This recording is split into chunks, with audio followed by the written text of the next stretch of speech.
Le monde de la musique perd aujourd'hui l'un de ses piliers. Ozzy Osbourne, chanteur emblématique de Black Sabbath et figure incontournable du heavy metal, est décédé à l'âge de 76 ans. L'annonce a été faite ce soir par sa famille dans un communiqué. Le texte, bref mais poignant, a été relayé par les grands médias internationaux. C'est avec plus de tristesse que les mots ne peuvent l'exprimer que nous devons annoncer que notre bien-aimé Ozzy Osbourne est décédé ce matin.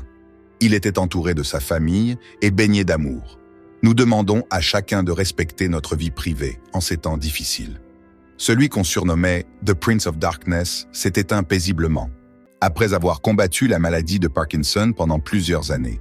Diagnostiqué en 2019, Ozzy Osbourne avait réduit ses apparitions publiques tout en gardant un lien fort avec ses fans. Ironiquement, il était remonté sur scène il y a tout juste 2 semaines, dans sa ville natale de Birmingham, pour un ultime hommage musical aux origines de Black Sabbath. Pour continuer à suivre l'actualité de la musique, des légendes disparues et des artistes qui ont marqué leur époque, pensez à vous abonner à cette chaîne. Né le 3 décembre 1949 à Birmingham, en Angleterre, Ozzy Osbourne fonde en 1968 le groupe Black Sabbath aux côtés de Tony Iommi, Geezer Butler et Bill Ward.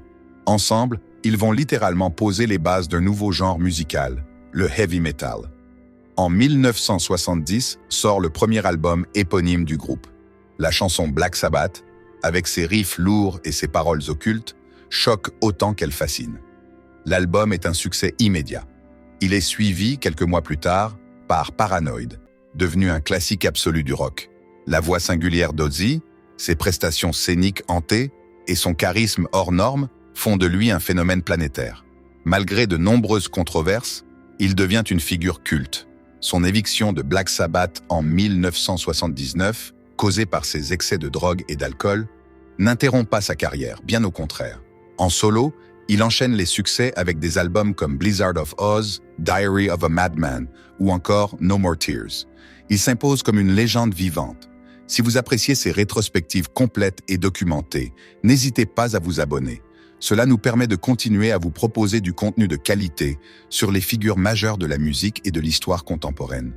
Ozzy Osbourne, c'était aussi une vie hors norme, ponctuée de scandales, d'excès, mais aussi de rédemption. Avec l'émission The Osbournes, diffusée au début des années 2000, il montre une autre facette de lui-même.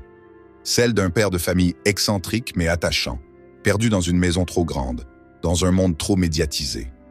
Il laisse derrière lui une discographie monumentale, une influence incontestable sur des générations entières de musiciens et une communauté de fans profondément marquée par sa sincérité, son humour noir et son énergie brute. Ozzy Osbourne est mort, mais son empreinte sur la culture musicale mondiale est éternelle. Il a chanté les ténèbres, traversé les tempêtes et laissé une lumière noire que des millions de fans continueront à suivre. Dans ses derniers mots publics, il disait à quel point la musique avait été une bénédiction pour lui. Ce soir, c'est nous qui le bénissons. Vous étiez sur cette chaîne.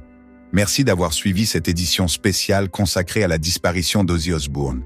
Repose en paix, Prince of Darkness.